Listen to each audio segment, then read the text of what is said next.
last years of the 19th century, that human affairs were being watched from the timeless worlds of space. No one could have dreamed we were being scrutinized as someone with a microscope studies creatures that swarm and multiply in a drop of water. Few men even considered the possibility of life on other planets.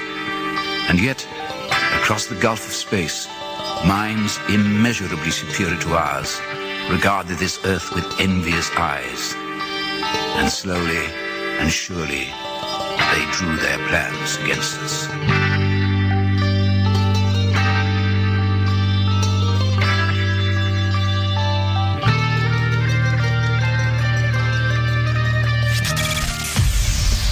Broadcasting live from a tiny studio somewhere in North America. This is Dark Matters Radio Live.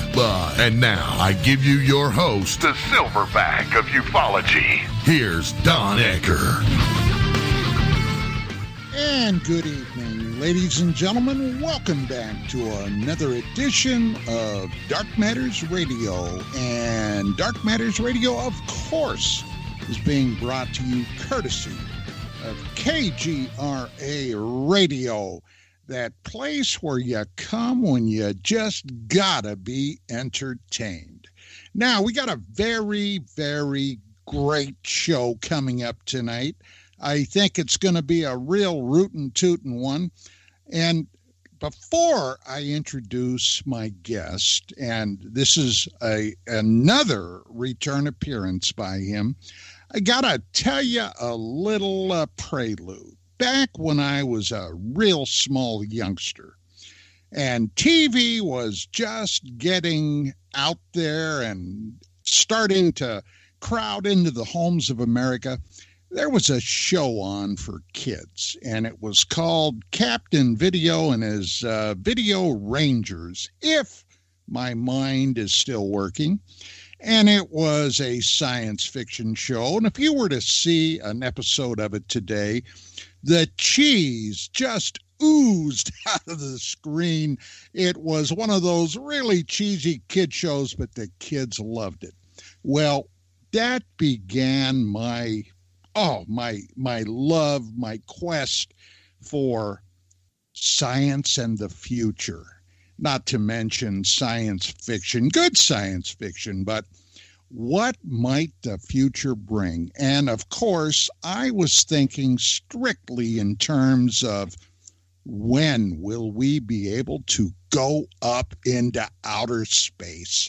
Now, in grade school, we used to get an academic newsletter that would be sent out. I don't even know who published it, but it was something through the educational system.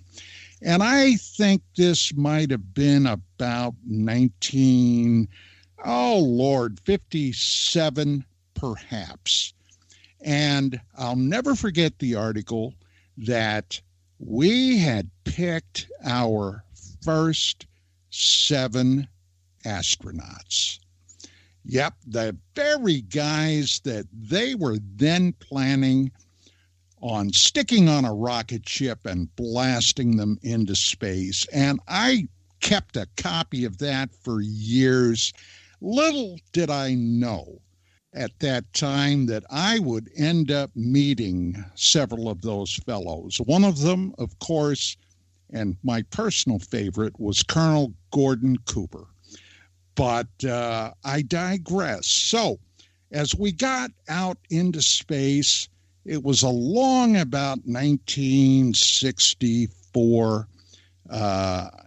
If memory again serves, we started the quest to get to Mars.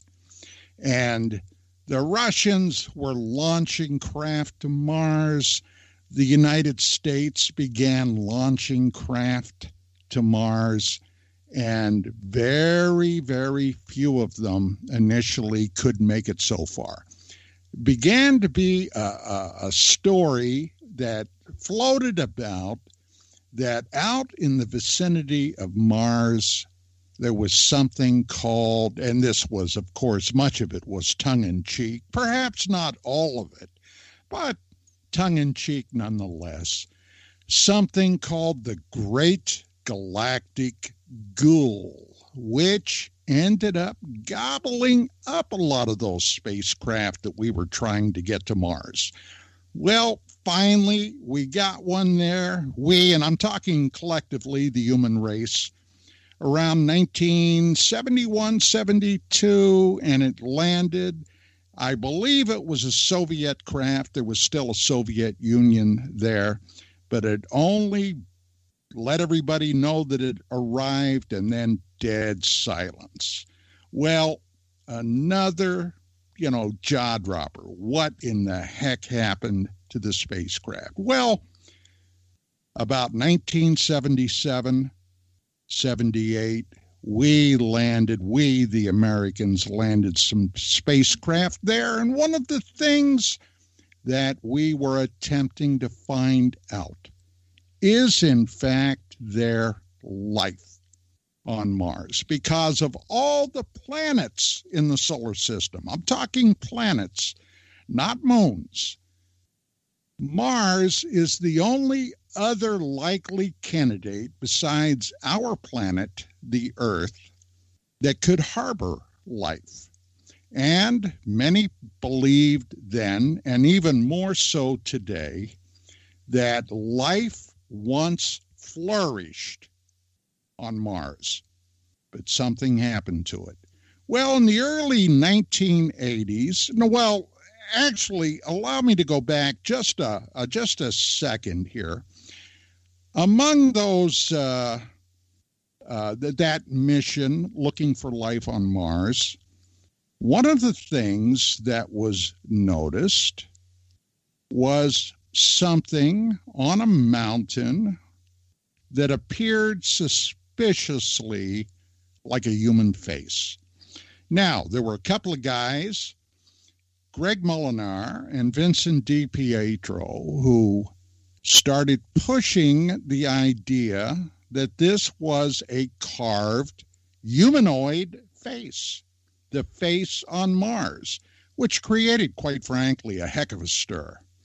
Well, some other people got involved. One of them was my guest tonight. He ended up writing a book, The Monuments of Mars, A City on the Edge of Forever. And that was my personal first introduction to my guest tonight, Mr. Richard C. Hoagland. Now, Dick and I, over the years, we've got to know each other pretty well back in the very early 90s when I was doing my very first radio program called UFOs Tonight. Richard Hoagland was a frequent guest on there, and boy, I'll tell you what, we talked about a lot of things. Some of those topics I'm sure we're going to be brushing up on tonight. But this past week, we landed another rover on Mars. And if I'm not mistaken, it's our fifth rover that touched down on the red planet, Perseverance. It's doing its thing even as we speak. And that's going to be probably a huge chunk of what we talk about tonight. Dick, it is a pleasure to have you back. How are you, my friend? John, it's great to be here. I'm sitting in the high desert, not quite in, Nevada. I'm over in New Mexico, north of Albuquerque, in the middle of nowhere, about 6,000 feet. It was a gorgeous day today. It's just setting sun just went down over the mountains around me. And we're on Mars. And big news, everyone. We have confirmed, we meaning the human race, have confirmed that there is life on Mars, or there was, because Perseverance, the new rover, landed amid a whole bunch of ruins, and they're all over every image. All you have to do is know what you're looking at. Okay, I got okay, something. That's the end of the show, Don. Yeah, I Bottom got line, something I want to bounce off you. Back at the beginning of the new millennium, very, very early in the 2000s, around 2002 or 3. You will remember my friend Dwight Schultz, the film and screen star. Brilliant actor. He was in A-Team. He was in, I think he was in Star Trek. Oh, yeah. Oh, yes, he was. Well, where he lives, there was a fellow that lived just down the block from him. Now, Schultz had a tremendous interest in the overall unidentified aerial phenomenon. And he was never shy about letting that be known. And this fellow that lived right down the block from him was a scientist out of JPL. And they became very well acquainted. And many times they would have conversations that were completely off the record. But one day he told Dwight, he said, we've definitely discovered water on Mars. And Dwight couldn't wait to tell me. And I was positive, Dick, that an announcement, very shortcoming, would flow from JPL that they, in fact, discovered liquid water on Mars. Now, I waited, and literally it was years before they made the public announcement. Now, the reason I mention this, I have a news article here that I want to read a paragraph or so to you and then get your response on it.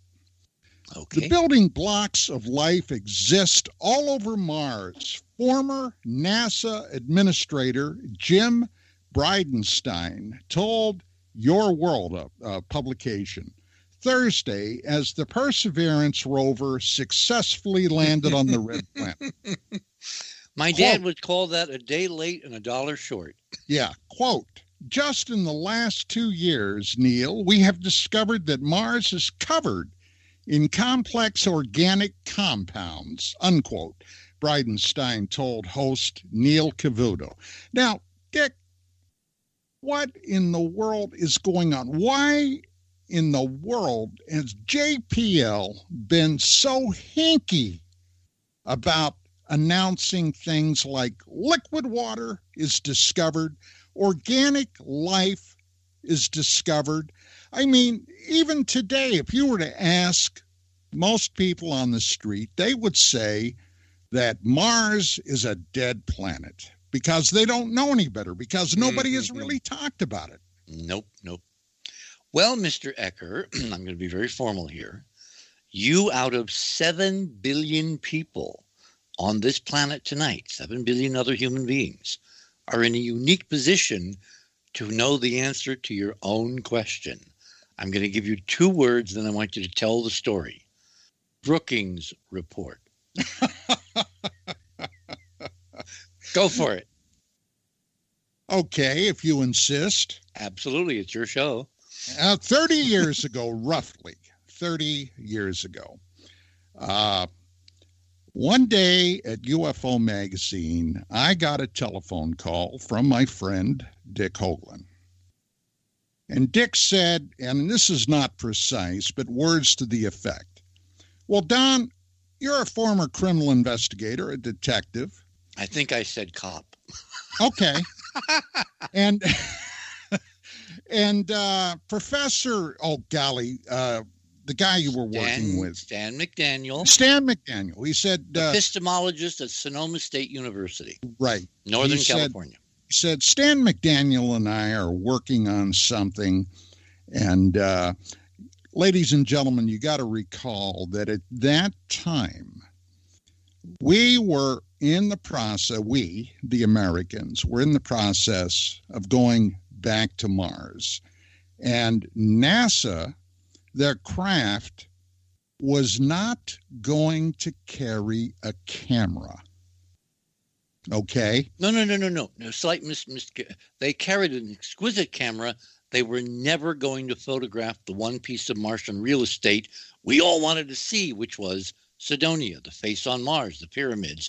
They categorically said, It's impossible. And they gave 15 different stupid reasons, which McDaniel, as an epistemologist, which is the science of how we know science, the science of how we know what we know, McDaniel was righteously very upset because he saw the beginnings of a cover-up, which for him was like, discovering that Santa didn't exist. Science is supposed to be science, that kind of thing. NASA was a past master at covering things up. But at any rate, McDaniel was brand new at this, and he didn't know that. And it's one thing when you tell people, but when they come right up against it themselves, it's personal experience, and he saw NASA lying about a whole bunch of trivial, stupid stuff that anybody could disprove, he realized there was a deep rot somewhere in the agency about life, not just on Mars, but life anywhere out there. Who were some of the building blocks building the original NASA, Dick? Well, there was the U.S. Navy. Okay. Well, I'm talking about the Nazi scientists. Well, that came later, okay? Because the sequence was NASA was part of the NACA, which is the National Air and Civil Air Commission. It was an aviation technology. It was before NASA. It was the organization before NASA. 20s, 30s, 40s. In 1958, the president, Eisenhower, set up this civilian space agency, and he glommed together various elements of the government that existed previously in it, starting with this major aviation research and development agency called the NACA. Right. Well, that's because all the military, the Army, the Navy, the Air Force, not the Marines, for God's sake, but everybody else, were sending up rockets that kept blowing up. Yeah. Well, you had this incredible inter-service rivalry after Sputnik. So Eisenhower and his team said, okay, let's put a cooler on this. Let's set up a civilian agency. And they drew from brilliant geniuses from NACA, from the U.S. Navy. Marines are part of the Navy, Don. I knew that, Dick. I was in the Army, okay? I knew that. Okay. Several other. And they created this brand new agency, NASA, the National Aeronautics and Space Administration. And looking back now, it's obvious that NASA's main objective has been to lie to us from the beginning. Well, let me get back to the Brookings story that you arm twisted me to tell. I didn't have to twist that hard. Well, a little bit. So anyway, Dick calls me up and he says, Don, he said, you used to be a flatfoot, okay? He said, and Stan McDaniel and I are looking for this thing. We're getting this report that we're putting together. And the understanding is that there was a think tank back in the early 60s that did something for NASA, the then brand new NASA. And it dealt with what if and when we discover extraterrestrial life and or artifacts. He said, can you do some checking with your contacts and see if you can find that? Well, okay. I said, sure, I'll do what I can. So I began making some phone calls. Let me give a little parenthetical. Do you want to tell the story, Dick? No. I just these are footnotes because I want everyone to know what an incredible job Don Ecker did in finding something that had been deeply, deeply buried in the bowels of the National Archives, never to see the light of day. I heard about this report on NASA and extraterrestrial life, etc., from no one less than the science editor of the New York Times, Walter Sullivan. And I, went looking, could never find it. It was like, the Red Queen in Alice in Wonderland. Jam yesterday, jam tomorrow, but never jam today. Someone remembered, I heard a reference to it, like 5 years ago. Someone said, well, I don't think they published it. They might publish it in 10 years. In other words, it was always just totally vaporware. So I turned to my friend, the investigator, the professional, and I said, please find it, pretty please. Go ahead. And I smiled and I said, send me some cupcakes, Dick, and I'll see what I can do. Well, I started making some calls with some people I thought might know. And before actually too long, lo and behold, I stumbled over it. We stumbled over it. And I called Dick up and I said, Dick, this is what it is. This is, and I gave him all the references where he could end up getting a hard copy, which Dick finally did. He got a hard copy. And then reading this thing was the mind blower. Yep. And the jaw dropper. And in there, they talked. Now, remember, this is circa around 1961, 62. It was done in 59 when there was the change of administration between Eisenhower and Kennedy. Kennedy decided to make it public by sending it from the White House, because NASA is part of the executive branch, to the 87th Congress, which printed it in the congressional record, making it public. And that's the paper trail that you followed and eventually found it in several national archives. Remember that great scene in Indiana Jones? All the stuff. The big warehouse? The big warehouse, yeah. Well, it was a book in one of those boxes in that warehouse. Well, in there, they talked. Now, remember, they brought together a slew of top-level academics to work on this. And industry people and military people. It was a creme de la creme blue ribbon panel, basically looking at what the hell, I'm paraphrasing, what the hell impact would NASA's activities in space have on Americans first, and then the world. I mean, it was a big, big job to try to envision the future with NASA going out there and boldly going where no one had gone before. Now, they said in this document that when, not if, not maybe, not gee, we don't know, but when we discover extraterrestrial life or artifacts, which incidentally won't be for about 20 years. On the moon, Mars, or Venus, and they gave us a timeline. Yeah, they said in the next 20 years. So 59, 69, 79, 80, that was the time frame for disclosure of what they found all over the solar system relating to extraterrestrials. And 1979 came and went, and I must have missed the announcement. Yeah, so did I. I didn't catch that announcement either. But here was the thing. They were freaked out, worried, concerned, up in the air that this announcement would galvanize a couple of different groups of people. Scientists and engineers, if they discovered that there were extraterrestrials with extremely advanced technology, what it would do to them, to their mindset. They would be devastated. And the other group of people were religious people. Mm-hmm. Okay? No. And who did they single out? Group. Who did they single out in particular, Don? The Buddhists. The Buddhists! Can you imagine Buddhists storming the Capitol? Because we found life elsewhere. I mean, it was such an insane projection based on fear. Remember, this was the McCarthy era. We were fear-based.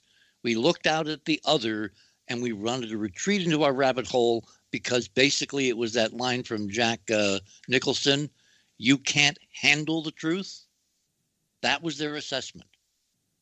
And, actually, there's a possibility that there might be some truth in that. But with that being said, I have maintained for many, many years, Dick, that especially the American public has been conditioned to an extent to open their arms to the idea of extraterrestrial life. And why do I say that? I say that because of Star Trek. I say that because of Star Wars. I say that because of the fact that for over 60 years, we have been blanketed with all types of science fiction emanating from the stars. Do you agree with that? Totally. In fact, you're quoting one of the appendices of Brookings. They recommended officially to the President of the United States that a continent-wide, nationwide education program be begun in 1959, 1 year after NASA's, basically created, and that it proceed through those next 20 years, bringing people up the cultural curve to, in their minds, when eventually the announcement came, people would go, "Oh, I already saw that on television." No, they wanted us to be bored, so you wouldn't run rampant with pitchforks and size and baseball bats in the streets. They were terrified of what governments call civil unrest and what you identified correctly as religiously based civil unrest. People just freaking out because they could not, Nicholson again, handle the truth. Now, just this past week, excuse me, I was a guest, one of a couple of guests that Richard had on his radio program, The Other Side of Midnight. And one of the things I discussed or I mentioned to Dick was a group allegedly, and it's not so allegedly, in the Pentagon, which look at this disclosure process with, how do I say this politely, an extremely jaundiced eye. But we can't go there yet because we have our very first break. Let me take that break, and when we come back, we'll pick up right there. Tonight, my guest, Mr. Richard C. Hoagland.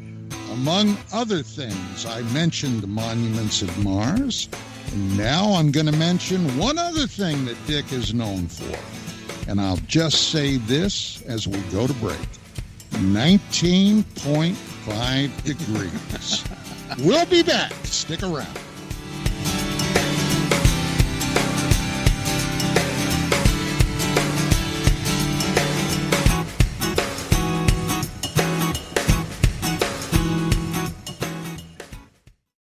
Okay, nurse, let's get this man to the ER stat. Right away, doctor. We see this every day. Heart attack or angina pain due to blocked and clogged arteries. Chelation can remove obstructions or blockages from arteries and help avoid painful and expensive surgery. Now there's Angioprim. It's a liquid oral chelation product that you take with juice. You start to feel the results fast. Angioprim increases blood flow all over the body, and that means more energy and strength to take on the day with less aches and pains. 60 years of research has gone into chelation, and Angioprim is the result. A safe and easy way to unblock your veins and arteries from buildup that slow circulation. Paging Dr. Jones. Please report to the emergency room right away. Log on now to angioprim.com. That's ANGIOPRIM.com. Or to speak with a trained consultant. Give Angioprim a call at 954-882-7221. That's 954-882-7221. Folks, this is very important information. What's to be said about CBD? AncientLifeOil.com. Our CBD is made from hemp and has 0.003 THC, which means this wonderful product won't get you high, no matter what amount you take. What does CBD do for the body? My hands are tied. But you can Google CBD benefits and be astounded. When you're finished reading, you'll want to log on to AncientLifeOil.com. That's AncientLifeOil.com and purchase. Life is good when you feel good. People are tired of pain. People are asking for non-GMO organic products to help them with, you fill in the blank. Legal in 49 states, and again, our CBD is made from hemp. Ancient Life Oil is about helping people one by one by one. If you wonder how good the product is, the CEO takes it every day without miss. AncientLifeOil.com. That's AncientLifeOil.com. Have a great day. Permanent industrial glue impossible to remove? Not anymore. Because Handyman Formula by D-Bond is a patented chemical adhesive remover. It's used in the building and home maintenance industry, but now it's available for your home use, for your DIY projects. Unglue stickers, silicone rubber, labels, price tags, flex tape, weather stripping, carpet glue, wood glue, liquid nails, even 3M 5200. And it dissolves graffiti. Yeah, graffiti. Handyman Formula by D-Bond works, and it's safe to use on most surfaces. No need to call a professional. Don't get out the pliers and blowtorch. Just apply a little Handyman Formula by D-Bond and wait 90 seconds, then quickly and easily pull the items apart. Get unstuck. Visit dbondhandymanformula.com. That's dbondhandymanformula.com or call 561-575-4200. Handyman Formula by D-Bond.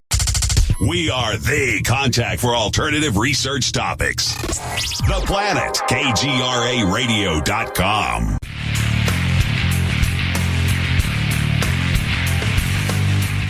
And we are back. So, as I was saying, last week I was invited and appeared as one of 3 guests on Richard's show. And I mentioned something called the Collins Elite. Now, Dick, you acted at the time. You apparently had never heard of this group before? Oh, yeah, but I hadn't heard any real details. Remember, I don't do UFOs. I'm focused on artifacts because artifacts don't lie to you. And my exposure to the UFO community behind the scenes has been top to bottom, everybody lies. The government lies, the individual investigators lie, sometimes, not all the time. You know, they start out telling the truth and then it get wildly With me escalates. being accepted, I hope. Well, yeah, I'm talking about the weird factor. I mean, I learned this back when I was in the museum, when I was at this little radio station job that I would have in the morning and the evening, and I do my day job at the museum as curator of astronomy and space science. Anyway, I encountered a UFO report back then having to do with something flying around some airbase or whatever. Day later, the Air Force comes out and says it was Orion. I know Orion.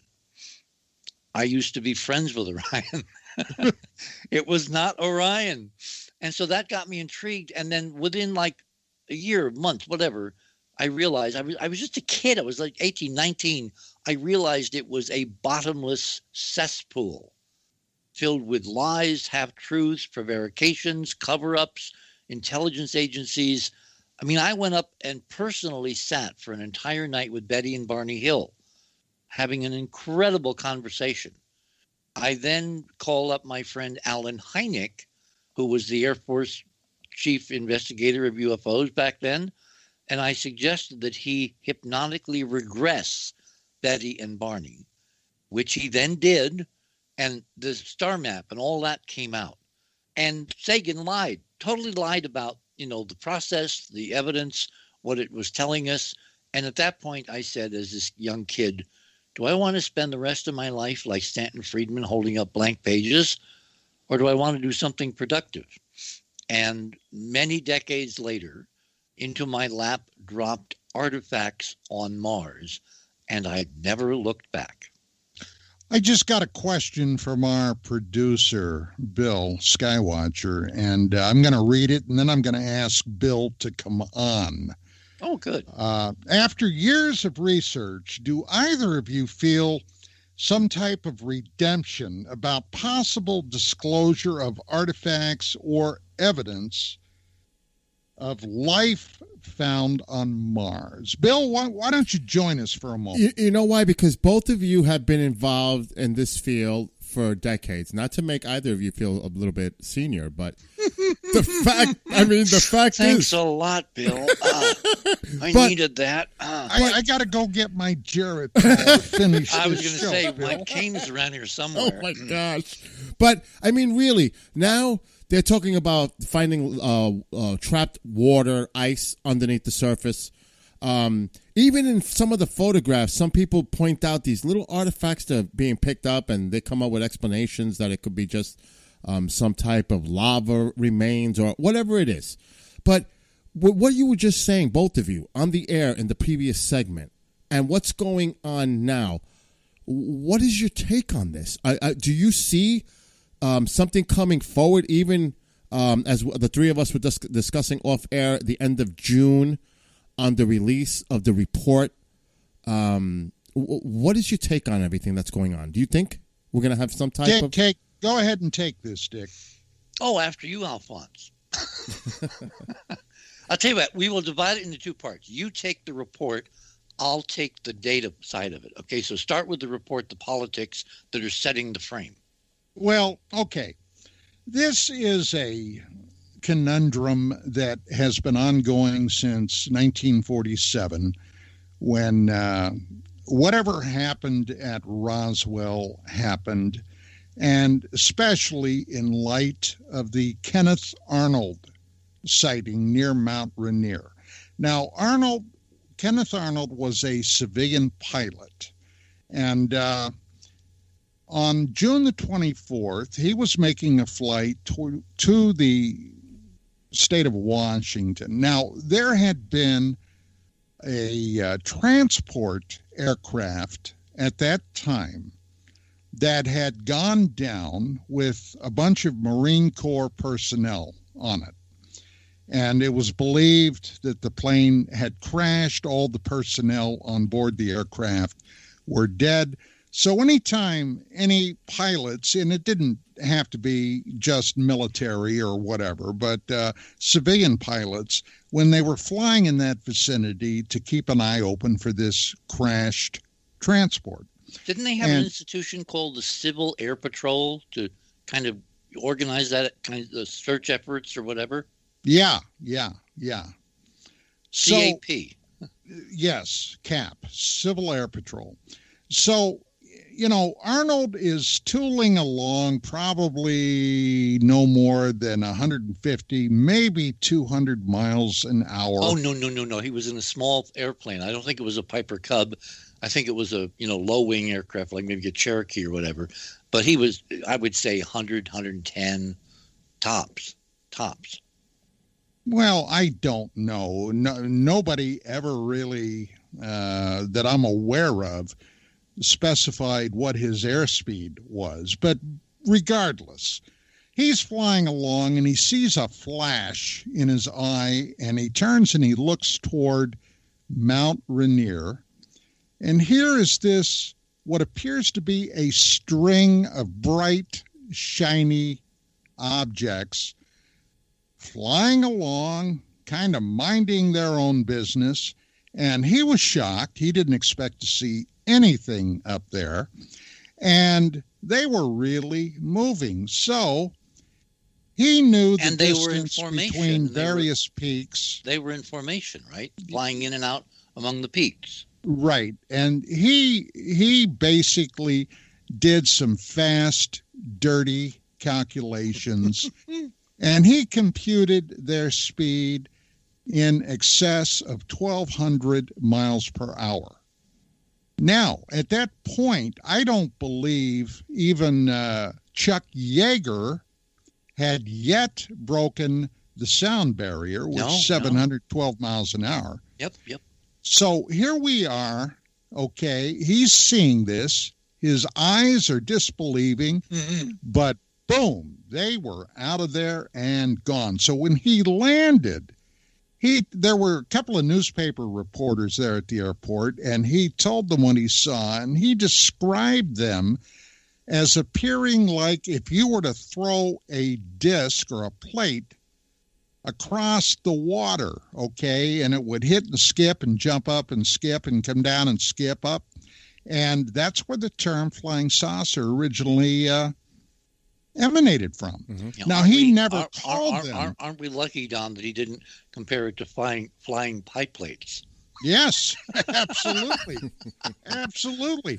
Now, he described them as appearing like a type of flying wing, all right? And some sketches were taken of that. Later, I personally had a photograph of something that could have definitely been what Arnold saw that I received from, of all people, William Moore, Bill Moore. You remember Bill Moore? Oh, of course. Yeah, I sat next to him on several panels.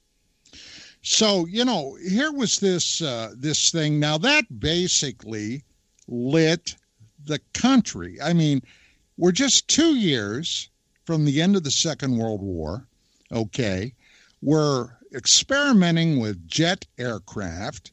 We're experimenting trying to crash the sound barrier. And we hadn't yet gotten involved in another shooting war, which was to happen shortly in Korea. This is 2 years after World War II, 1947. Right. So, I mean, now we're suddenly confronted. It galvanized the country. And for the next, roughly 10 years, I mean, these things were over every media then in existence. Newspapers, television reports. I mean, they had not yet basically collapsed this phenomenon into the laughter curtain, which eventually it would become. Remember NICAP? National Investigative Committee on Aerial Phenomena, headed by Major Don Kehoe, USMC, retired. I do. And on his board sat Roscoe Hillenkotter, the first director of Central Intelligence, DCI. Of all people, special. It's a mind blower. Not really. How else would you set up for intelligence? I mean, look, as the U.S. government, if you have a civilian agency, you're going to put your people in that agency to just keep track if your mission is to protect the country. And if we're being invaded from outer space, which was a really strong theory at that time, of course Hillenkotter and other military were infused into NICAP, ostensibly the civilian agency. And the same thing happened to NASA decades later. NASA is supposed to be a civilian agency. We'll get back to NASA and what they're doing right now in a minute. But they aren't. If you read the actual authorization legislation, NASA is a part of the military industrial national security apparatus. And everything they find has to be reviewed and is censored if it will affect national security, period. Well, in the early 90s, when you and I were collaborating on a number of things, NASA was being headed up by Admiral Richard Truly. Yep. And Truly, ended up being dismissed by the Bush administration. Dan Quell was the guy that fired him. Vice President. And they brought in a guy from TRW, Dan Golden. Now, Dan Golden knew all about secrecy. Are you kidding? TRW. He was more deep state than anything that Trump could have imagined. He came in from TRW, the guys that were, and they were mostly guys. Okay, I don't want to offend anybody, but spy satellites. They were doing the deep, dark spy satellites that can sit a couple of 1,000 miles out in space and count the buttons on your shirt, among other things. So, yeah, they were militarizing NASA. And Congress, Dick, kept slashing NASA's budget. Mm-hmm. So how in the world were they still operating? Well, DOD, kiddies, the Department of Defense, that were footing the bill for them. Well, for a large part of the shuttle, not so much for the unmanned scientific missions, but basically Earth orbit observations. The shuttle was basically a military reconnaissance spacecraft with the cross track so it could land or change orbits or look over, back when you needed people to do that kind of thing. Mm-hmm. Anyway, bottom line is, in 2019 or 2020, I forget, there suddenly was this, starting in 2017, the Tic Tacs, the Nimitz, all the Navy, Pentagon disclosures. Yeah, that December of 2017 is when Senator Harry Reid held his press conference and discussed the ATIP program, the Aerial Threat Assessment Program, secret program run in the Pentagon that he secured in excess of $20 million, which, as you and I discussed last week, Dick, wouldn't even cover the coffee for a week. But yes, it's almost an insult. And it almost makes me think that it's the cover for something much more serious that we've never heard about. Yes. The tip of the iceberg, so to speak. Again, back to Brookings. If you want people to realize we're not alone, and there's folks zipping around out there and here that both are related to us, surprise, and not related to us, real aliens, you got to start quietly, slowly turning up the heat on Kermit the Frog. So I see the ATIP program as the tip. I love the ATIP part of it. The tip of the spear in terms of kind of conditioning us that the government is looking at this now seriously. But believe me, 22 mil is not serious money, even for coffee in Washington. Yeah, but at the same time, could not be more correct. But at the same time, to both of you, do you honestly think that we're going to learn anything June 24th, I think is the date, when they release the 180-day report that is due in the unclassified version, because there's going to be a section of classified material. Mm-hmm. You think? Okay, so Don, continue with the political backstory. Well, okay, so in 1947, several things happened. The Kenneth Arnold sighting and the Roswell event. I like to refer to it as an event, which for a very short period of time literally galvanized the world, because the Army Air Corps, this was before there was a United States Air Force, the Army Air Corps announced they had recovered a flying disc. Now, here in New Mexico. In New Mexico, at Roswell. Which is a fur distance from Washington State, where Kenneth Arnold, just a month before, had spotted his chain of UFOs, flying saucers, zipping around Mount Rainier. Well, now, the reason Roswell, New Mexico is so, at that period of time, vitally important. Oh, incredibly, and totally secret to everybody on the planet.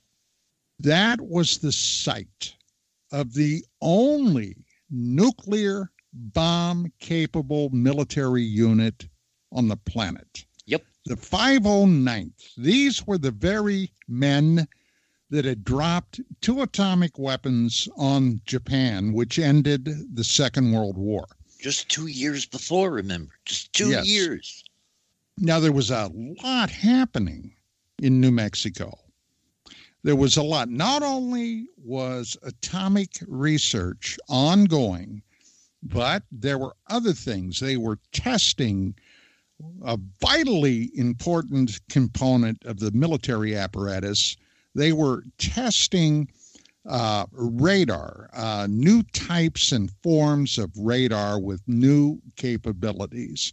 They were doing other scientific testing down there. And in 1945-46, in something called Operation Paperclip, the United States military, instead of arresting and basically trying them for war crimes, brought to the United States under cover, it was all confidential at the time, every Nazi scientist they could round up.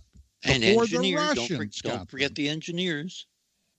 Scientists, engineers, you name it. Now, one of the biggies, and this is something to this day, Dick, it still irritates me to no end. The guy in later years was seen as a savior and the guy that got us to the moon, Werner von Braun, okay? But during the war, that son of a bitch was an SS colonel working on the Nazi rocket program. among others utilizing slave Jewish labor. Nobody ever mentions that. Under the Hartz Mountain. Well, some do. It's not totally forgotten, but it's not, shall we say, emphasized. And NASA, because he was so critical to Kennedy's vision of getting to the moon before the Soviets, really whitewashed his biography, and it's only come out in later documentaries and books over the years. Yes, but that was one of America's dirty, dirty little secrets. Okay. And of course, the Nazis were doing other things, and that's not the purview of tonight's show. But have you all heard about the Central Intelligence Agency's mind control program MKL during the 50s? Where do you think a lot of that came from? Most of it, actually, if you get right down to it, using drugs, hypnosis, and other means and methods to, for example, number one, to create the perfect assassin.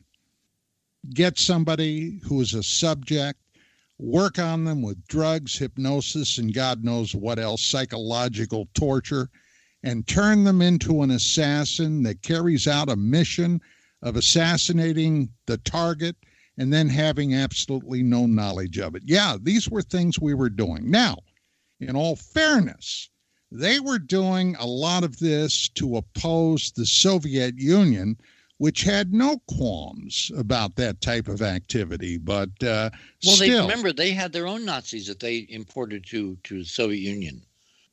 Oh, yes. And it was the Nazis that had the first, among other things, operational jet aircraft, the Me-262. They had the first rocket, the V-2.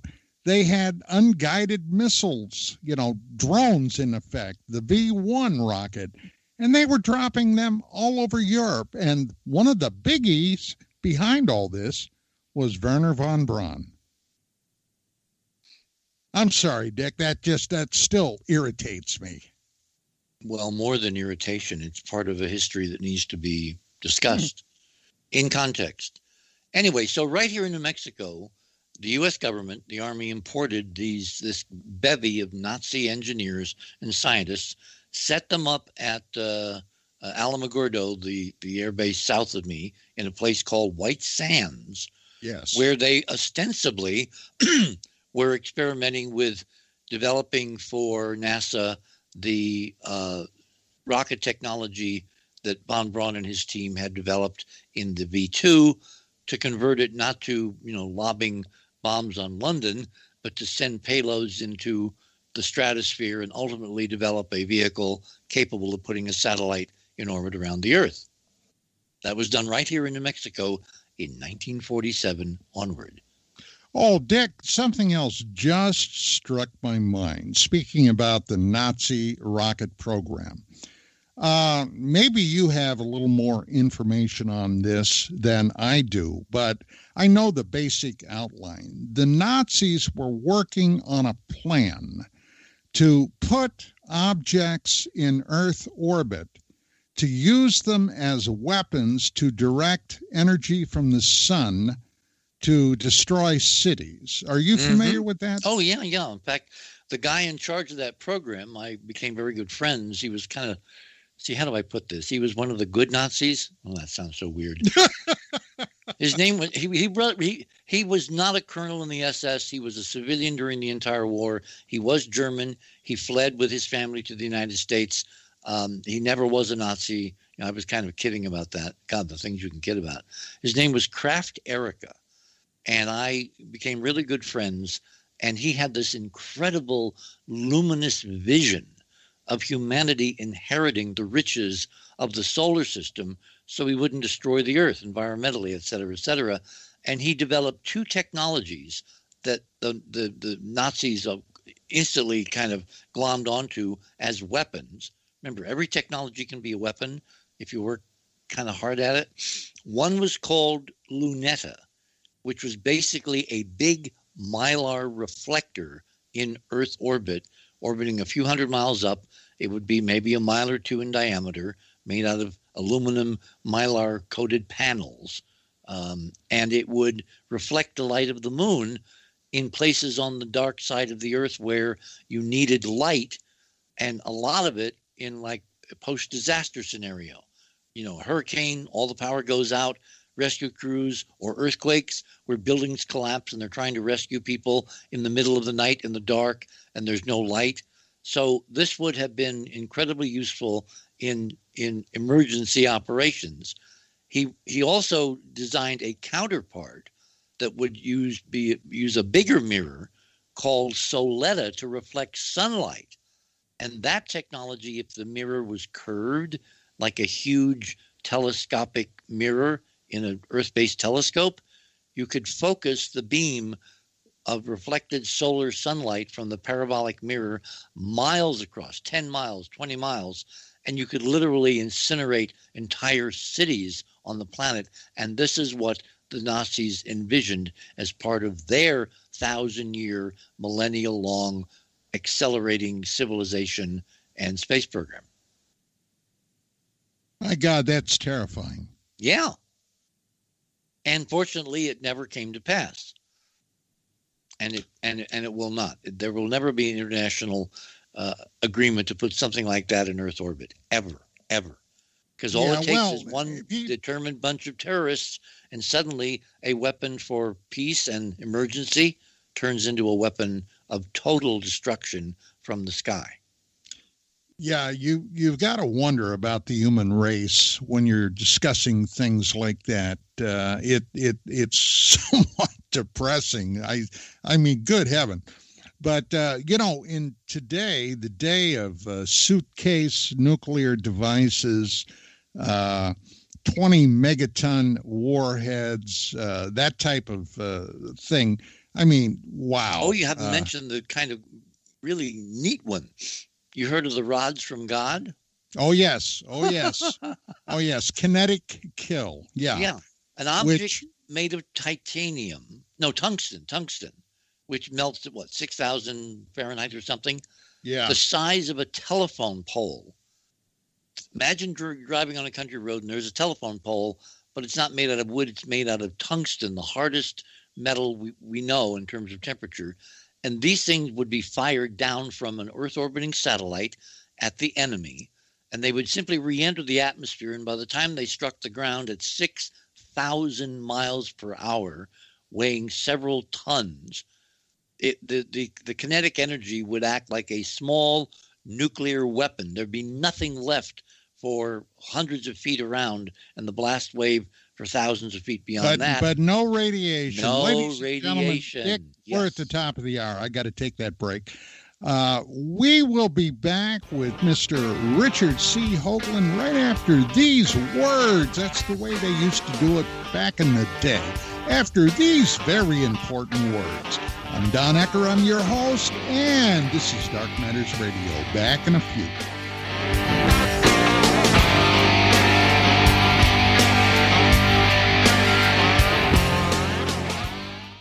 Hi, folks. It's troubling times, and fear is pushing emotions, which in turn pushes health the wrong direction. Do you ever get an ache because life is uneasy? Try Life Change Tea at GetTheTea.com. Life Change Tea works on your digestive tract, helping to move food through quicker and comfortably so your health is spot on.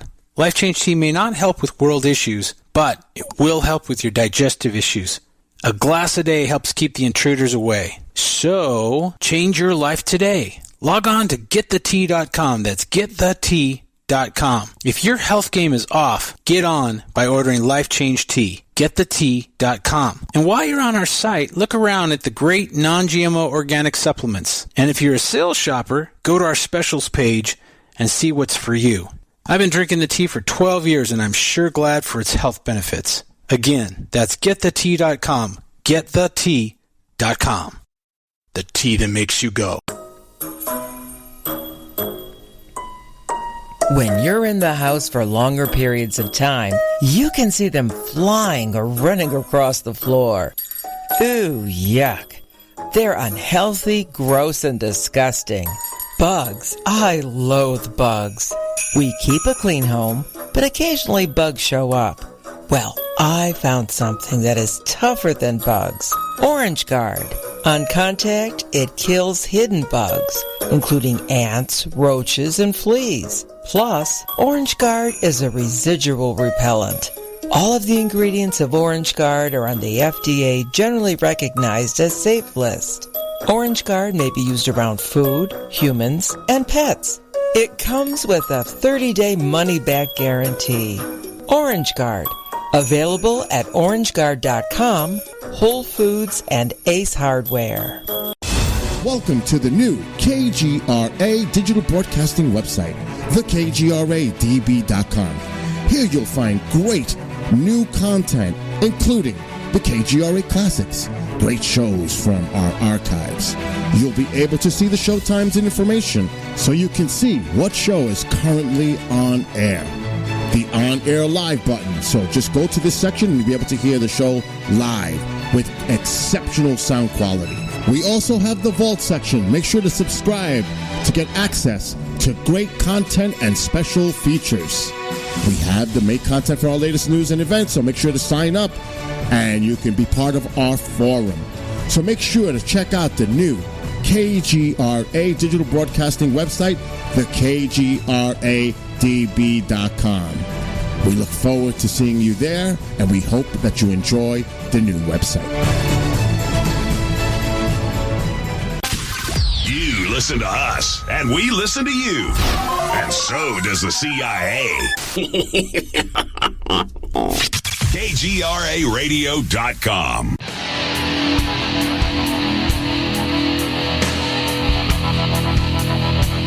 And we're back for hour number 2 with Mr. Richard C. Hoagland. And Dick, boy, I'll tell you, that first hour blew right through. Now, off the air. See, we will get back to Mars. And we're Yes. laying what the lawyers would call foundation, folks, so that you, when we get to the big stuff, you'll have a background to understand why this is so. What was it Biden said to Obama? This is a big effing deal. What's going on right now is a big effing deal, and we're going to close the loops before the end of the hour. So now, Bill, do not Bill turn had that dial. mentioned, Bill, the producer, had mentioned he had a couple of questions, Dick, and I'm going to invite him to come on. All right. And give you those questions. Bill, would you join us again? Yes, but don't forget to take off where you guys left off, because to put, like Richard mentioned off the air, put that bow on it, because this is, I think it's really important that people get the whole picture. I really, you know what I mean? You guys are doing tremendous tonight. But, all right, there was 3, I believe it was X-Lady first, and she said, I'd like to see what ruins Hoagland sees in the Perseverance landing site. Inquiring minds would like to know. Is her name Lady X? X-Lady. X-Lady. X-Lady. Kathy. Okay. X-Lady. Mm-hmm. All you have to do is to tune in to the other side of midnight tomorrow night, 9 o'clock Pacific to midnight. And I'm going to have a whole bunch of people on, including John Brandenburg, Dr. Brandenburg, who has written about extensively ancient nuclear war on Mars. There's real scientific isotopic evidence, and he's got some new news from deep inside the government as to where we stand with that. We're going to show tons of pictures. You're going to see artifacts. No, not you. Artifacts that are openly, blatantly artificial. And you're also going to be able to see the politics of how NASA's trying to handle this, because it's obvious that most of the honest people in NASA, those running the rover, they are as shocked that Percy has landed in the middle of a bunch of ruins as everybody else. And the evidence for this, I'm going to talk a bit about toward the end of this show, but we're going to want to stay tuned because everything is in flux. We are at the edge of disclosure with a capital D. Yep. Quickly, another couple. Charles, our friend in the chat room, he says, did you see anything unusual about the crash video of the crane? I haven't been able to look at that imagery. It's coming down like a fire hose or like Niagara Falls, and there's only so many hours in the day, and, you know, I need to do things like sleep. epic You Skinner. eat occasionally, don't you, Dick? You Exactly. do have a bite to eat now and again. Now and again. So I haven't looked through all the images, Okay. but I do have people on our team, our imaging team, who will be reporting on various things they've been looking at. And there's a good possibility that the rover, when they get Perseverance up and running, is going to rove in the direction of the sky crane, because that's the direction of this river delta that they want to explore in their public scenario. But there's all kinds of much more interesting things that are ancient Martians. And when you look at the orbital stuff, which I finally had a chance to do last night late, and we'll post those on the other side of midnight tomorrow night, you can see that they landed in the midst of a set of ancient ruins. If you did not know that these satellite images taken from the Mars Reconnaissance Orbiter were of Mars, you'd think they'd photograph some set of ancient Assyrian ruins somewhere in the Middle East. The same geometry, the same buried foundations, the same sand dunes between the buildings. It's all there, and all everybody's waiting for is an authority figure to tell them what's down there, back to the Jack Nicholson thing. And until that happens, no matter what we do or what any other team around the world is doing, and there's a whole bunch of people that are now looking at this stuff independently all over the planet, nobody's going to pay attention in terms of mainstream media or mainstream news until an authority figure sits there, looks into the camera, and says, "We are not alone." Yes, but will they be permitted, Dick? Will they be permitted? Because we're going to be jumping around, and Bill, we will go back and close the loop on the congressional report momentarily. But the big thing which is different tonight than has been the present in every other NASA mission, all 5 rover missions, is that while Perseverance is now on the surface, checking out its systems, its engineering, its cameras, taking some pictures, posting some panoramas in the beginnings of a years-long mission, upstairs, orbiting overhead, are the Chinese. Yes. With an orbiter, a lander, and a rover. And they've already teased that they're going to announce ruins on Mars. And if you want the details, I can give you those. Bottom line is, we landed on the 18th of February.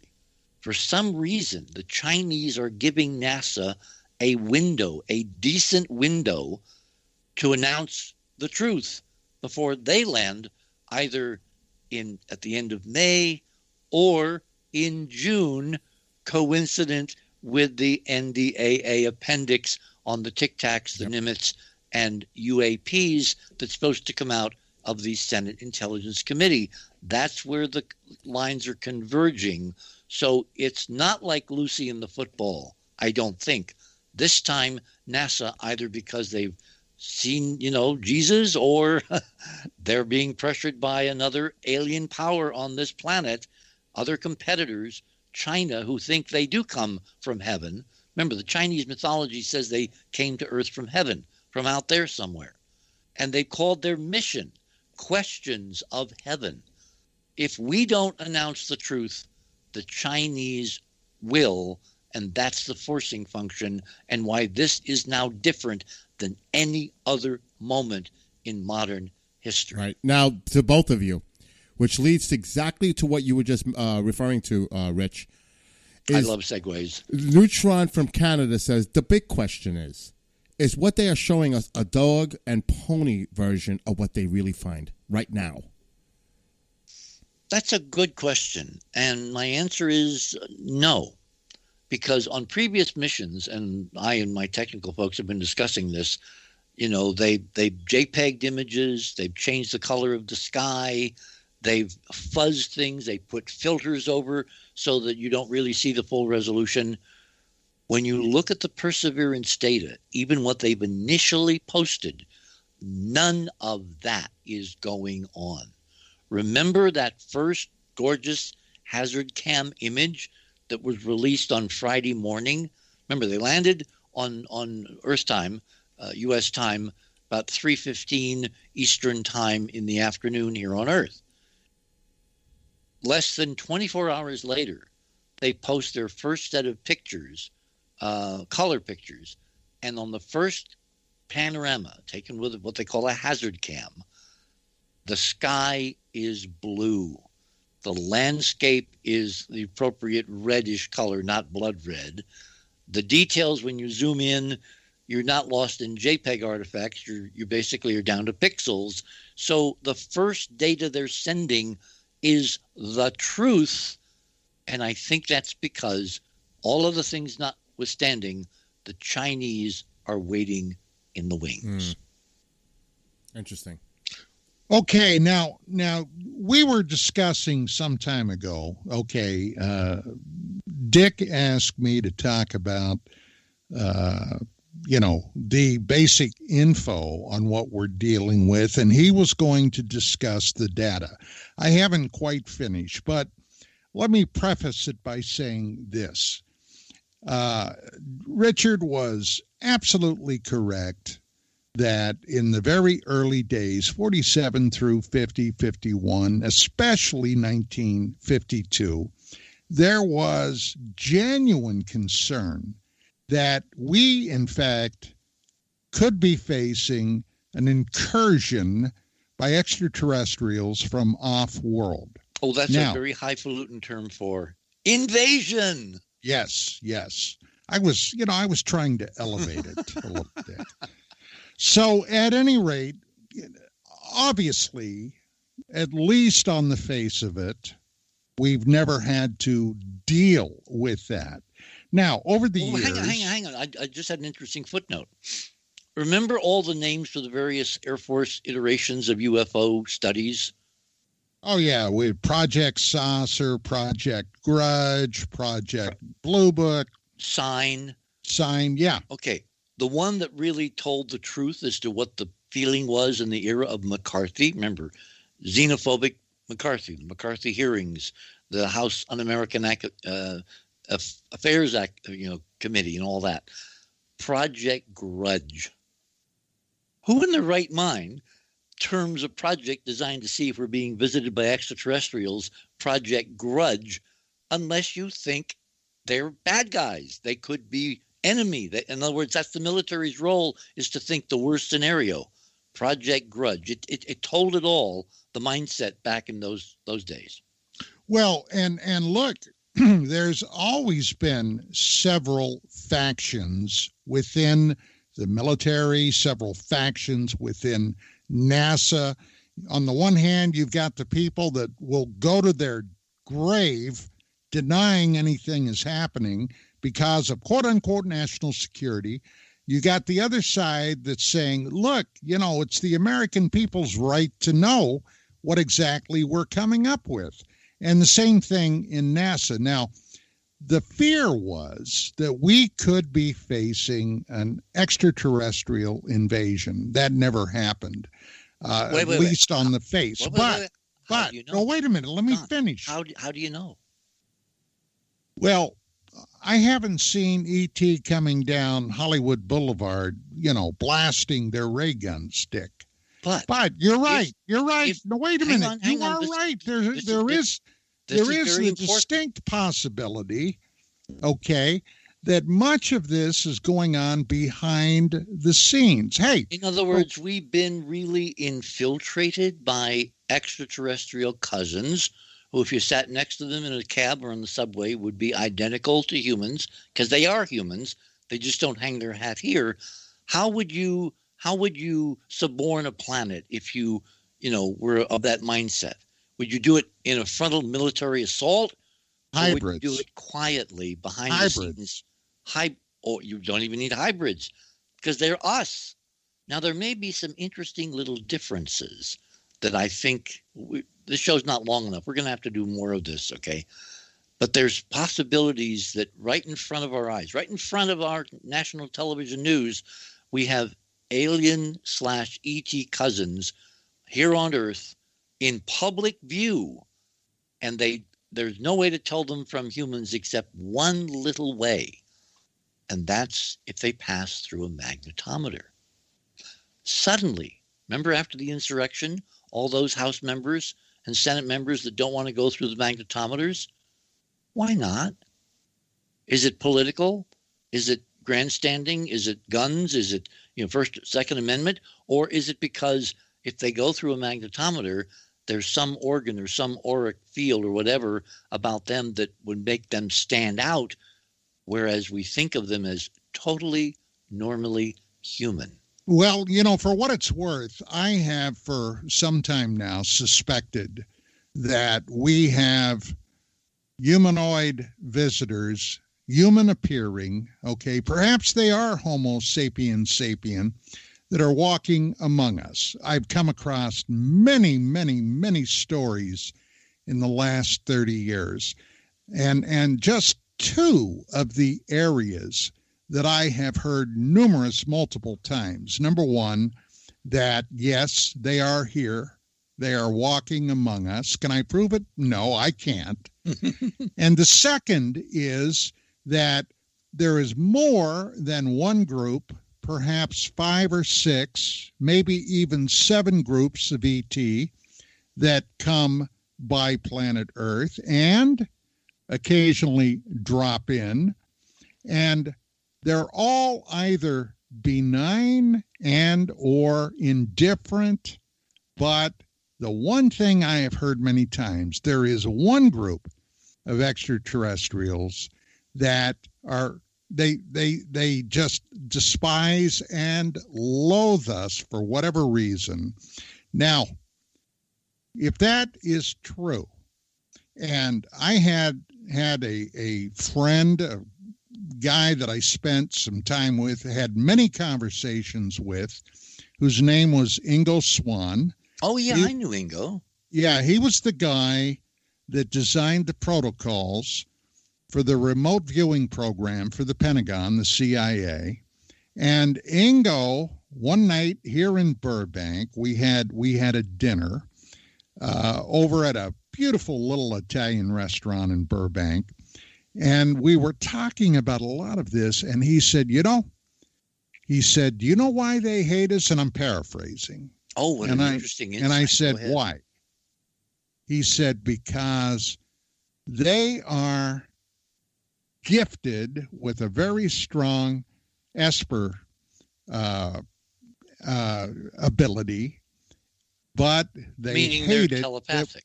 They can read thoughts. They hate it that we also have very gifted telepaths. Now, that was his take on it. Now, can I prove it? Absolutely not. I'm just throwing it out for general consideration. Well, remember, Ingo Swann did all those remote viewing experiments that, 10 years before, maybe 5 years before I wrote Monuments of Mars and talked about artifacts on Mars. He was remote viewing active machines on Mars tonight, still functioning from ancient civilizations. So, I know that I've been able to calibrate Ingo Swann, who I met at the buffet table at a UN cocktail party many years ago. And he had this brilliant red hair, natural red hair.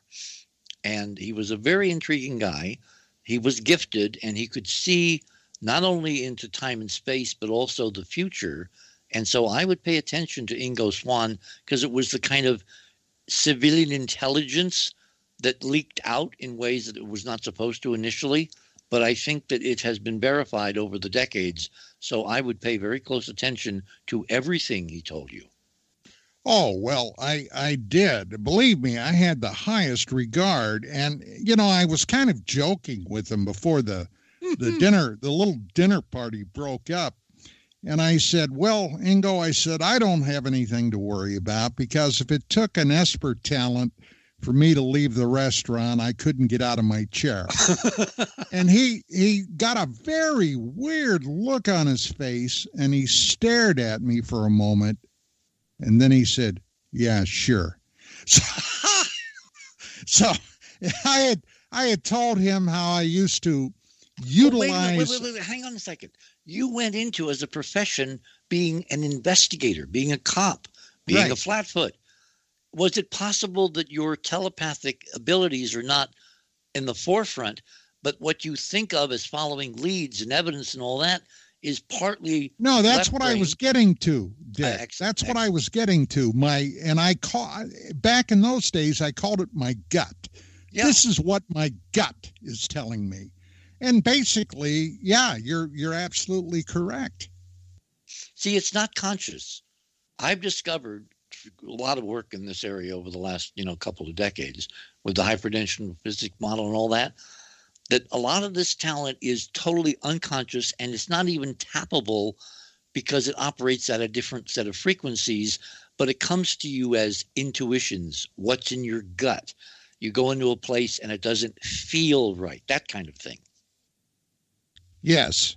And that, believe me, that has, I've utilized that. I couldn't tell you how many times. Has it ever saved your life? Yes, it has. Ah. Okay. Yes. Bill's going to be upset if we don't get back on track. So. Yeah. Well, I'm just sending him a little something. I had a question come in from Amanda and directed to you, Dick. She wants to know, do you think the drone that the helicopter rover carried, the Ingenuity helicopter that should not be able to fly on Mars, is it going to fly over Cydonia? No. Simple reason. Perseverance has landed thousands of miles away from Cydonia. But it's irrelevant because we've landed in the middle of a whole bunch of other artifacts. Please don't get hung up on Cydonia. It was designed to catch our attention. Big humanoid face on a planet where it doesn't belong, kind of like, Ray Bradbury, We Are the Martians. But no, there's so much stunning archaeology right around Perseverance that when they fly the helicopter, one of my dreams is they'll get close-up aerial. They got HD video. You know they had 25 color cameras on this damn mission? Several have taken off, like the Sky Crane, had a couple, and the helicopter has 2. So there's 19. They can't make it 19.5. 19 on the rover. When Bell said that this morning, I saw a briefing. I just had to smile because they got as close as they could to the ritual 19.5. Anyway, Amanda, no, they will not go to Cydonia because they can't, but it doesn't matter. Mars, we now know, is covered with all kinds of ruins of several different epochs. This is the beginning of a stunning look at our own past and future if we get together and do this together, which brings us back to the Chinese. There's nothing done to prevent the Chinese from landing at Cydonia. Do you think there's anything underneath that mesa? You mean the face? Yeah. Yeah, it's honeycombed. It was headquarters, pun intended. You can actually see on the MRO color imaging the eroded rooms, the cubicles, these were all designed like our colleges, which are huge sealed cities, usually in the form of massive pyramids because of the geometry and the interaction with the physics, the field. And they contain millions of people because the outside environment was right out of Elton John. Not the kind of place to raise your kids. Well, okay, for many, many, many moons, John Brandenburg has been a very dear, close friend of mine. And John and I... be on Saturday night, by the way. I think I Yes, I was going to mention. Really interesting new. Oh, he kind of leaked some to me, and you got to be John. Are you serious? That's what's going on. Anyway, that will be tomorrow night on The Other Side of Midnight. So, John and I had many, many discussions about, oh my God, a myriad of things. But one of the things that I found one of the most intriguing was when he discovered the isotope xenon-129 that proves that wait. I need to correct that. John did not discover that. Back during the independent Mars investigation that I was able to convene at SRI, Stanford Research Institute, one of these Brookings-like think tanks just south of San Francisco, when I put that team together, I wanted a nuclear physicist because I'd seen in the Viking data this incredibly anomalous isotope signature. And so I went looking for a nuclear guy who could help us as part of the team answer the question, was there ever a nuclear war on Mars? And I got John. John got really into it. We even discussed the difference in the shapes of craters, the difference between a nuclear weapon and a natural meteorite hitting the surface, and a particle beam from orbit, which would create a crater with the energy all deposited in the surface. So we had a wide-ranging discussion, as Kissinger would have said. And from that foundation, John went on, after we disbanded the team, to investigate this on his own. He became part of the secret mission, the military mission, the DoD mission to the moon, called Clementine.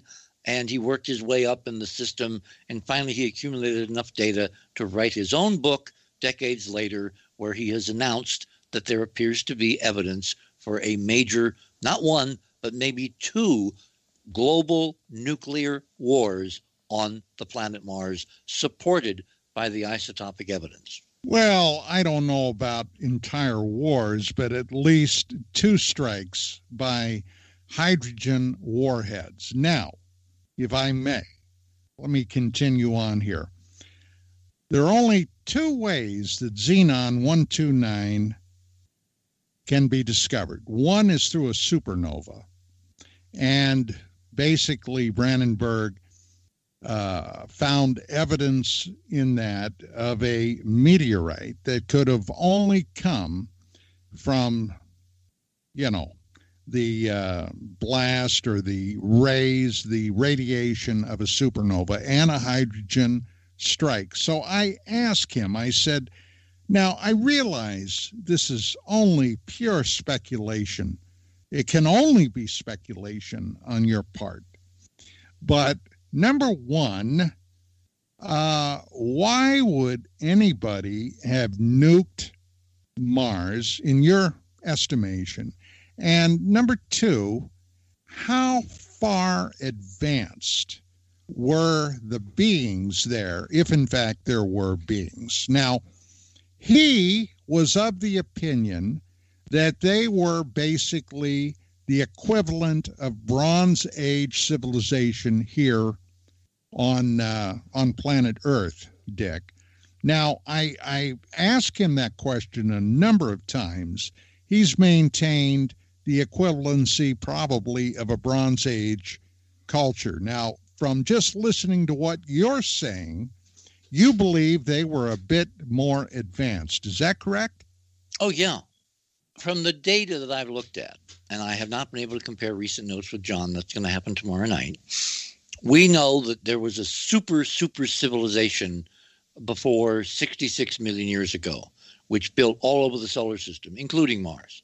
And they built these incredible megastructures called arcologies, these super enclosed cities that had the geometric shape of pyramids. How did you come up with that figure, 66 million?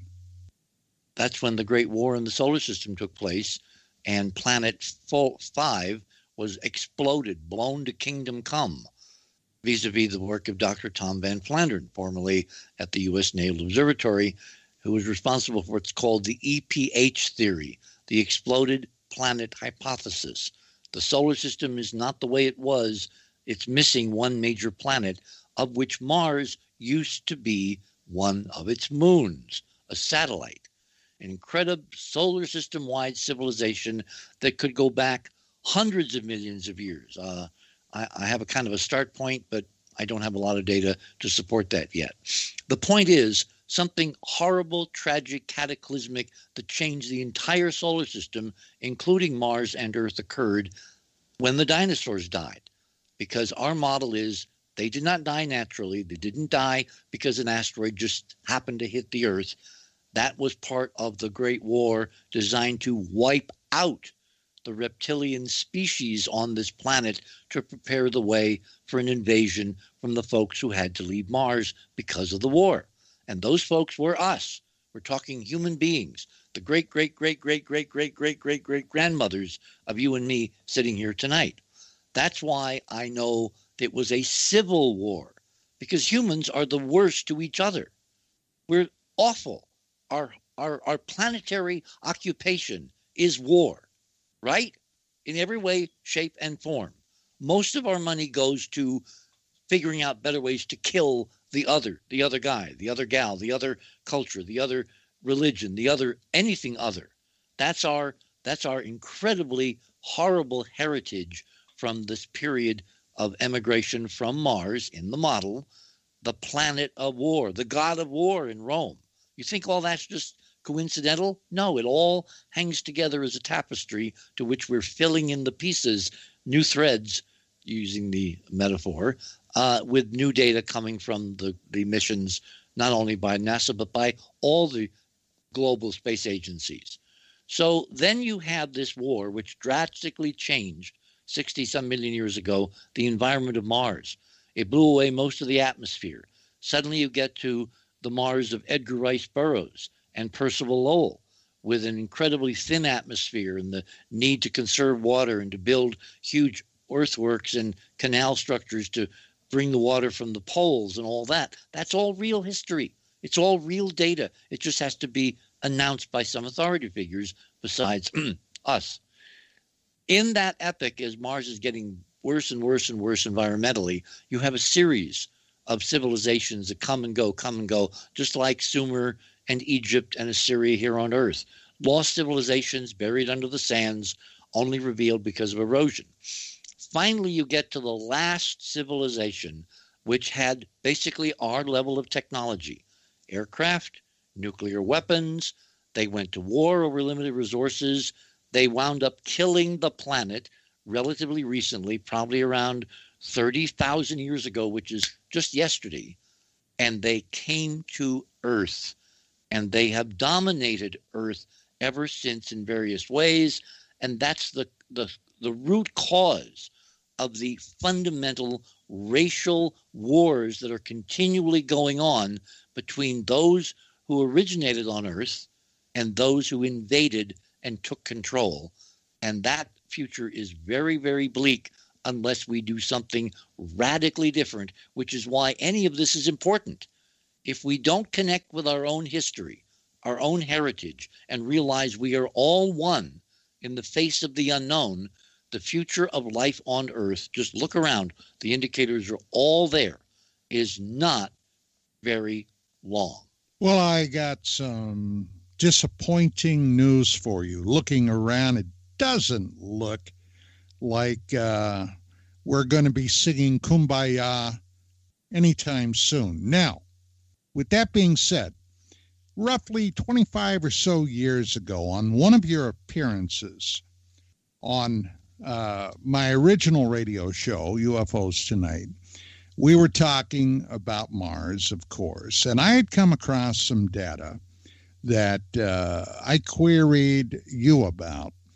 Prior to the beginning of the Second World War, about 1937, a Japanese astronomer by the name of Sahiki, Dr. Sahiki, I don't have a clue what his first name was right now, but he had been doing Mars observations.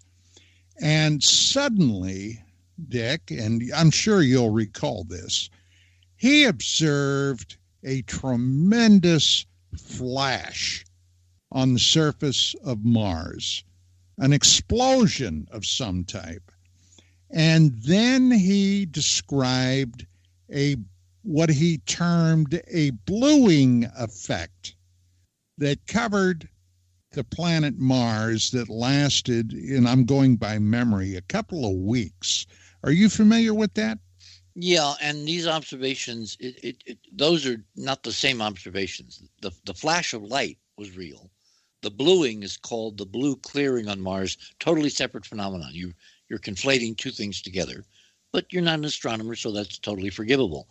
These observations, primarily by Japanese astronomers, amateurs, of these mysterious flashes on Mars, persisted up through the 1950s and I think into the 60s. And there's been huge, controversy within the astronomical community as to what could be causing them. The obvious thing in the 50s, was the comparison of, Hiroshima and Nagasaki and the explosion of a nuclear weapon, right? But there's another explanation, and that is if you have a huge variety of ancient structures still on the planet, and some of them are miles high and wide, and they have huge flat planes of glass, and you get just the right sun angle.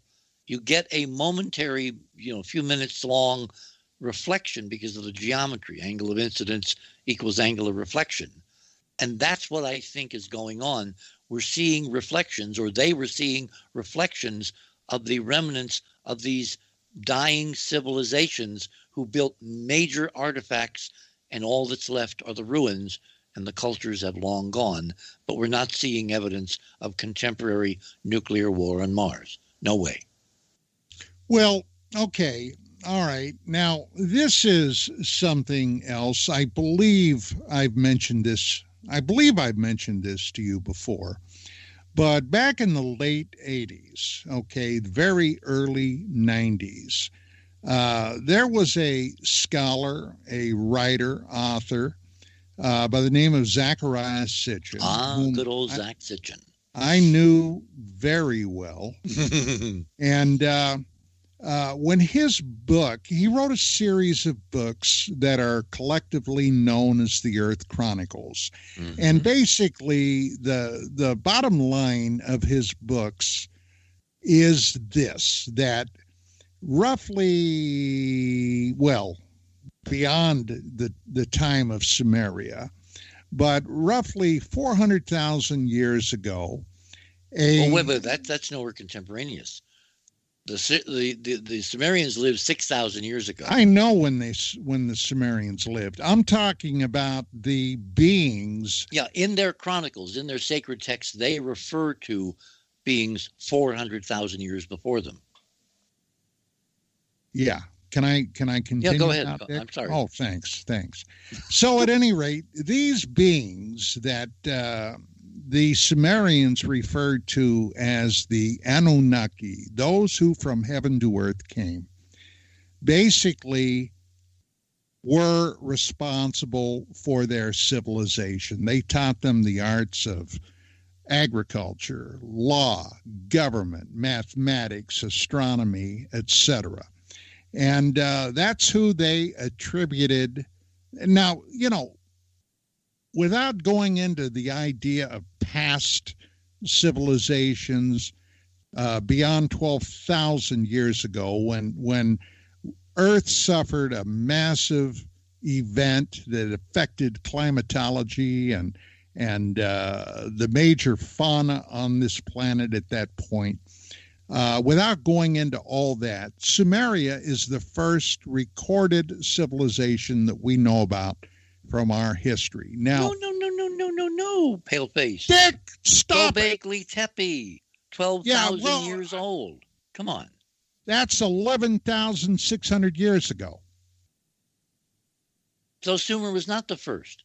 The first could have been wiped out. Look, let's not get wrapped up in semantics. I am talking about the first recorded civilization. Yes, I know Gobekli Tepe, and I know the temple complex there. I know that, but that's not what I'm talking about. We just discovered that a few years ago. I'm talking about what history has taught us up to this point.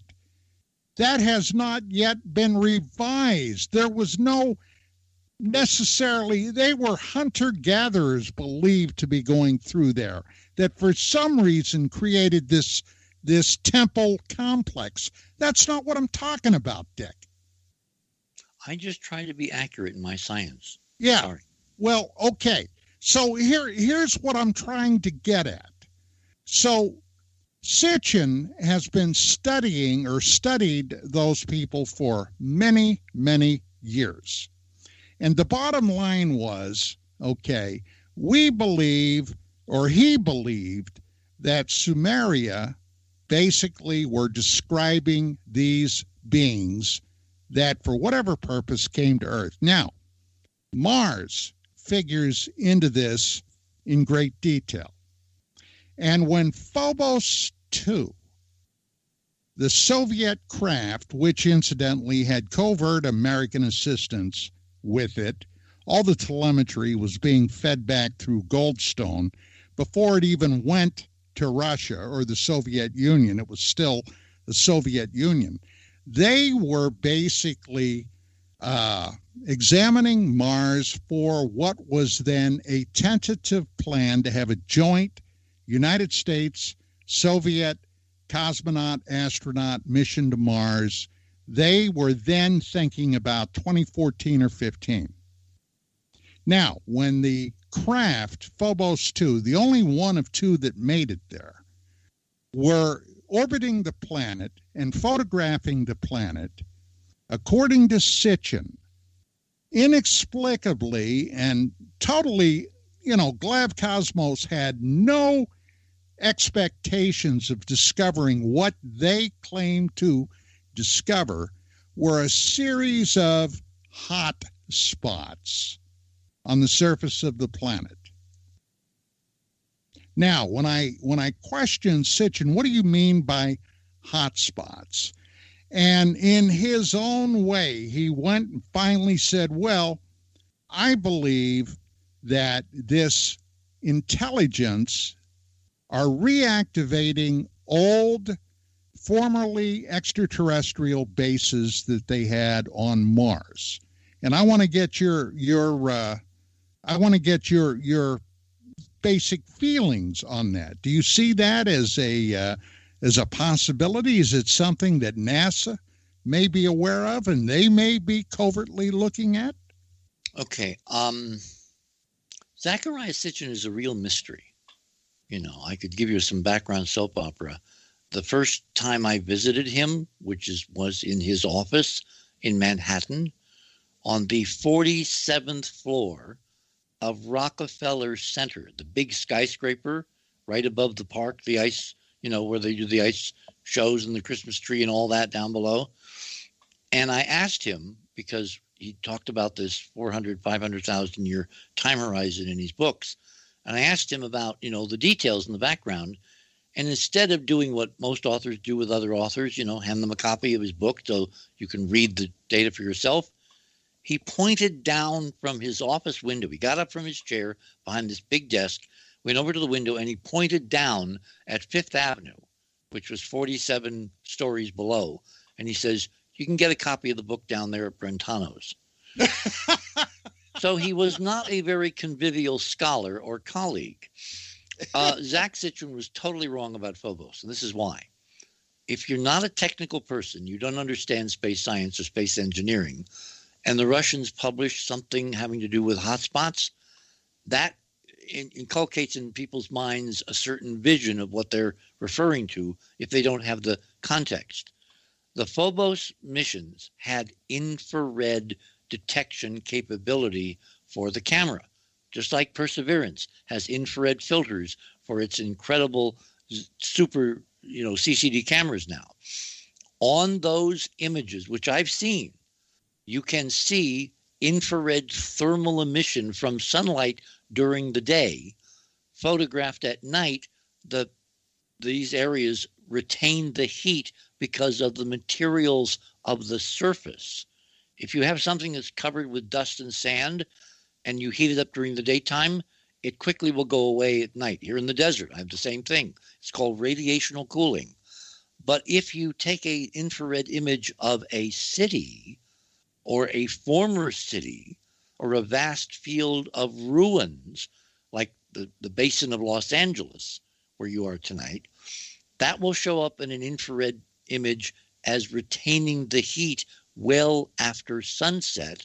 When it's really cold on Mars, when the sun sets, it drops to like 150 below zero, like in an hour. It was the heat retained by the surface that Sitchin was misapprehending as evidence of somebody lighting things up. What I found stunning is if you look at those infrared pictures, you see the same ancient archaeological rectilinear geometry that we see on Earth in buried cities in the desert, photographed by our modern satellites at night with infrared capability, which all goes to prove Carl Sagan's fundamental rule about discovering ancient intelligence anywhere in the solar system or in the galaxy. He said in Cosmos, his first book, remember, intelligent life on Earth first manifests itself in the geometric regularity of its designs. And that regularity will show up in a visible image. It'll show up in an infrared image. It will show up if you're standing among them and looking out like we are with the Perseverance imagery. The geometry is the evidence of artificiality. End of discussion. That's fascinating. Very interesting. Well, Sitchin was, he's somebody that did a tremendous amount of work with his investigation and research into what appeared to have been an influence from somewhere else that spanned the globe. Do you agree with that assessment? Yes. Yeah, I also agree with that. And when you're talking about that Sitchin's reference to ancient civilizations in the solar system, the Anunnaki, and that 400,000-year time frame. Well, you remember what my independent dating of Sidonia was, using astronomical alignments and the face and the Earth rising over the face and all that. If you stood in the center of the City of Pyramids, same time frame, same number, 500,000 years. That's why Tom and I went to visit Zecharia Sitchin in his 47th floor in Rockefeller Center. And Van Flandern, now let me ask you this, because I do not know. I did not do any research on it, but I do recall reading that the asteroid belt, which, according to what Van Flandern believed, was the remnants of a planet that was literally torn apart. Yeah, blew up.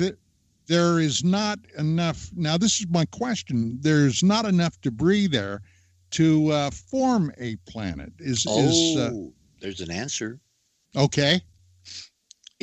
Tom could never figure out the energy source for blowing up a planet. His model, until he died, really horribly of cancer at an incredibly galloping rate, and I think they took him out. I think that was a hit. Oh, really? He was getting too close to the truth, and he was a name. He was an authority figure. Remember, the name of the game is to keep authority figures from looking into the TV camera and telling you the truth. So he was really interested in Sidonia. I roped him in. He went and looked at rest of Mars. He found more structures, more artwork, more all kinds of stuff. And he's gone because they did not want him to continue talking the truth. Very simple. Remember, they tried to kill me 20 years ago. Fortunately, they came very close, but they didn't make it. Robin saved me, and I'm here tonight, and I'm not going anywhere because we're in the end game. This is where it all is coming together. Do not blink. Do not lift your attention from what's going on with Perseverance, the Chinese, the United Arab Emirates. We have a fleet at Mars tonight representing all of humanity. This is not an accident. It's the beginning of the end game where all this stuff is going to fall right out of Fibber McGee's closet, using a very ancient term. Okay, so back to your question. Would you phrase it again, please? Yeah. I had read that the asteroid belt did not have enough debris that would have formed a planet. So Tom was a celestial mechanics genius, right? He could figure orbits. He using the Soviet FOB system, the fractional orbital bombardment system, again, back to Earth's first profession, which is killing each other. He realized that cometary orbits in the solar system mimicked the fragments of debris from the FOB's experiments the Soviets had conducted in Earth orbit. And that's where he came with the idea that these comets, some of them on looping trajectories that were millions of years in length for them to make one long super elliptical orbit of the sun, they could be fragments of a planet which had exploded in what is now the asteroid belt. And most of that debris, because of the energy of blowing a planet to kingdom come, literally reached escape velocity and never returned. The stuff that is returning was ejected just under escape velocity. That's where you get the long looping trajectories taking millions of years. And then a tiny fragment of the planet was left as a ring of debris orbiting the sun in somewhat elliptical orbits. They're not totally elliptical. In other words, they're kind of squished. They're almost circles. But that was the low energy last stuff blown off the planet in the explosion. And the big difference that we had between us, and he was moving in my direction when he was suddenly dramatically just disappeared because of his cancer. I am firmly of the belief that the planet was blown up by the physics and technology of that super civilization 66 million years ago, at war with itself, a civil war, and he was looking for a natural source that could blow planets up just because of natural planetary physics and accretion and evolution and the dynamics going on in the cores of forming planets. And that's how we had to leave it, because he was suddenly, taken away from an extraordinarily important conversation. I recall some of his work. He was quite gifted. Incredibly, he was a genius. He was also a super nice guy, and I, among other people, I miss him, because he should be here now. He should be able to see the end of the story, like the rest of us are going to live through, and it's going to change humanity, and it's going to change it, Don, for the better. Well, we can only hope. Now, you were talking about No. data. We have to work very hard to make sure it changes us for the better.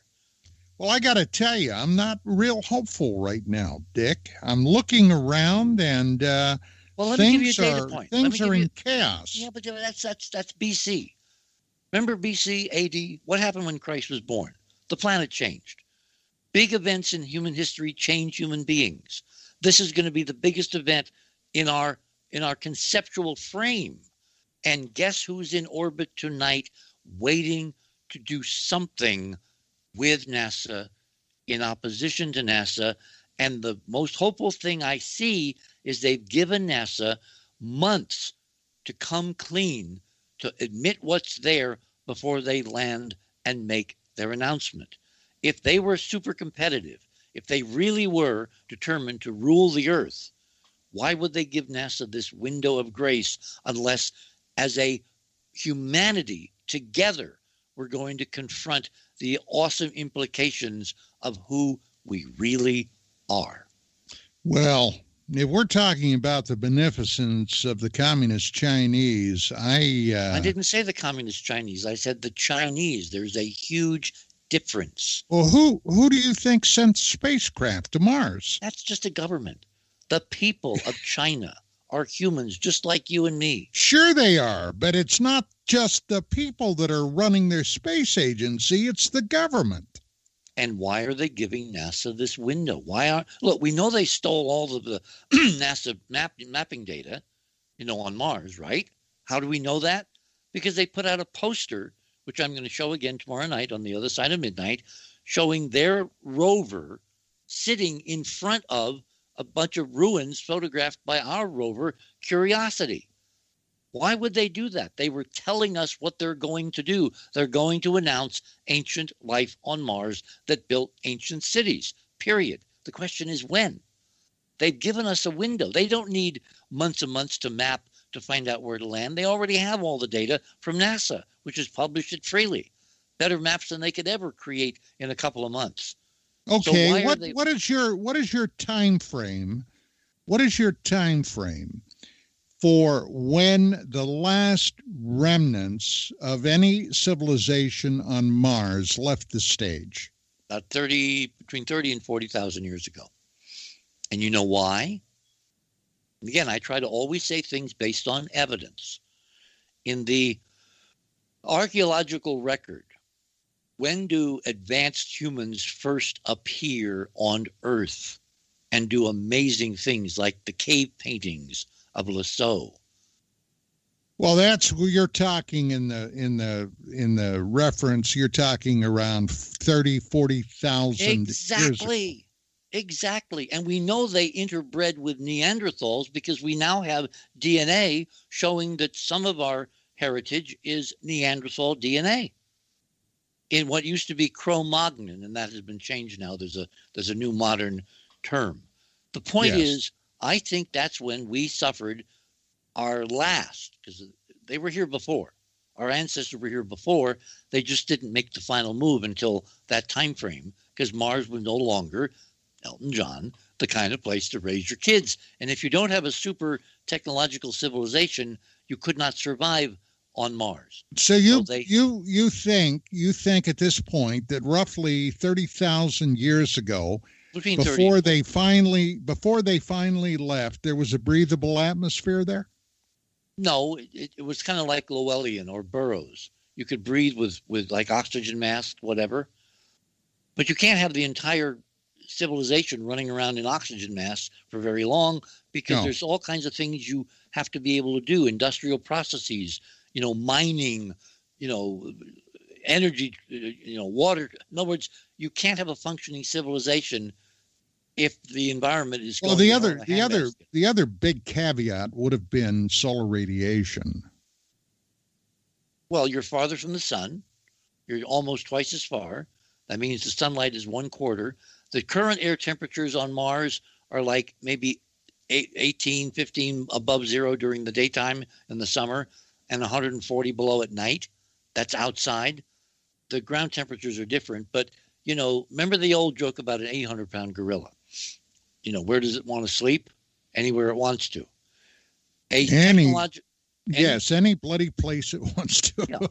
A technological civilization can remake the environment and fit in. Look at the bases in Antarctica. I mean, you die as a remember that TV series Naked and Alone?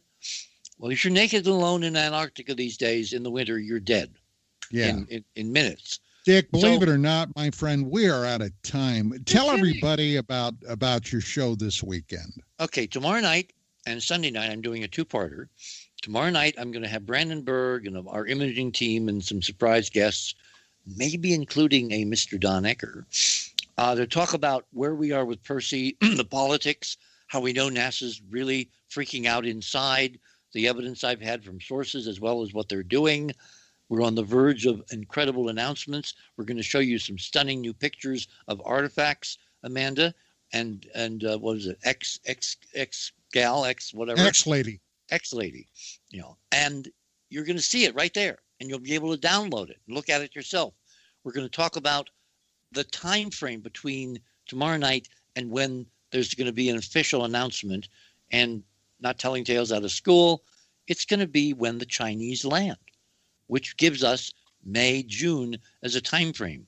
So for those of us who've been at this for 40-some years, oh my God, it's only a few months now till big things are going to happen on the interplanetary front.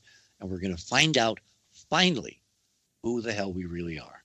Well, Dick, as always, it's been a kick. I always enjoy when you're on because God only knows where it's going to go. Ladies and gentlemen, that is it for tonight. Have a wonderful weekend.